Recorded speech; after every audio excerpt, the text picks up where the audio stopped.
ሰላም ሰላም፣ እንዴት ናችሁ የቲክቶክ ቤተሰቦቼ? ሰላም ለእናንተ ይሁን። ታዲያ ዛሬ ቁም ነገር ላወራችሁ ብቻለሁ። በእርግጥ እስከ ዛሬ የምነግራችሁ ነገር ያው የመሰለኝን ነው የምለቅላችሁ ማለት ነው። ነገር ግን ዛሬም ምንድን ነው መሰላችሁ የምለቅላችሁ፣ ዛሬ ወደ አረብ ሀገር መሄድ እየፈለጋችሁ አቅም ለሌላችሁ ወይም ደግሞ ብዙ ደላሎች ሲጠይቁ ብር ለሚጠይቋችሁ ሰዎች አጠር ያለ ነገር እነግራችኋለሁ ማለት ነው። ለምሳሌ ሰው አረብ ሀገር ሲሄድ ግዴታ ፓስፖርት ያስፈልገዋል።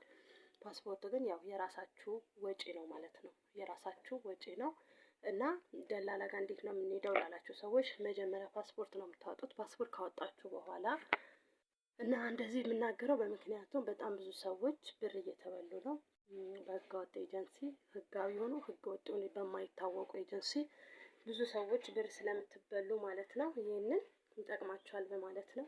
ስለዚህ ምንድነው የምታደርጉት? ሴቶች ከሆናችሁ ፓስፖርታችሁ ይዛችሁ ወደ ቢሮ ትሄዳላችሁ ማለት ነው። ወደ ቢሮ ትሄዳላችሁ። ፓስፖርት ይዛችሁ ወደ ቢሮ ስትሄዱ የሚያስፈልጋችሁ ወጪ ምንድነው? እዛ ጋር ደላላ ይጠየቃችሁ።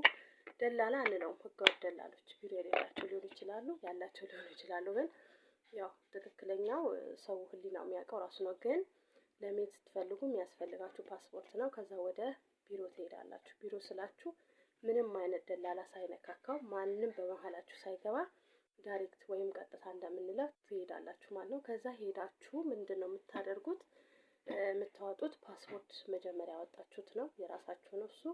ስለዚህ ቢያንስ 20 ሺህ በማይሞላ ብር ወደ ፈለጋችሁት ሀገር ይልኳችኋል ማለት ነው። ያው ፎቶአችሁ ተመርጦ ነው፣ ቻንስ የሚባልም ነገር አለ። ፎቶ ተመርጦ ነው። እንደዛም እንዳለም ሆኖ ግን ፓስፖርት ትሰጣላችሁ። ከዛም በኋላ ፓስፖርት ከሰጣችሁ በኋላ ቢሮ ስትሄዱ ማለት ነው ምንም የምትጠየቁት ብር የለም። ከዛ ትሄዳላችሁ።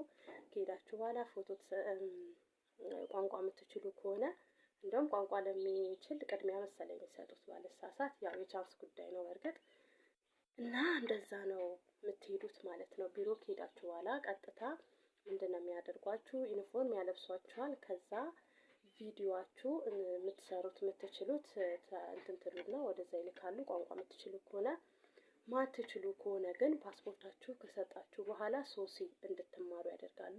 ሶሲ እስከ 10 ሺህ እንኳን ብንለው ላይሆን ይችላል፣ አላቅም። በሰዓቱ 6-5 ሺህም ነበር፣ ግን አሁኑን አላቅም። ከዛ ከፍ ላይልም ይችላል። እሱን ታወጣላችሁ። እስከ 10 ሺህ እንበለው ለምሳሌ። ሶሲ ነው የምታወጡት። ሶሲ አውጥታችሁ ትማራላችሁ። ከተማራችሁ በኋላ ምንድነው የምታደርጉት? ሰውየው ሊወስዳችሁ ከመረጣችሁ በኋላ ምርመራ ትመረመራላችሁ። ስለዚህ በ10 ምናምን ሺህ በዛ ከተባለ 20 ሺህ ላይ ሞላም ይችላል። በእንደዛ አይነት ሁኔታ የምታወጡት የሱሲና የእንትን ነው ማለት ነው። የሱሲና የምንድነው ማለት ነው የምታወጡት? የምርመራ ታወጡና ወደ አረባት ሀገር ትሄዳላችሁ ማለት ነው። እንደዛ ነው እላችኋለሁ። በተረፈ ደህና ሁኑልኝ። እወዳችኋለሁ። ባይ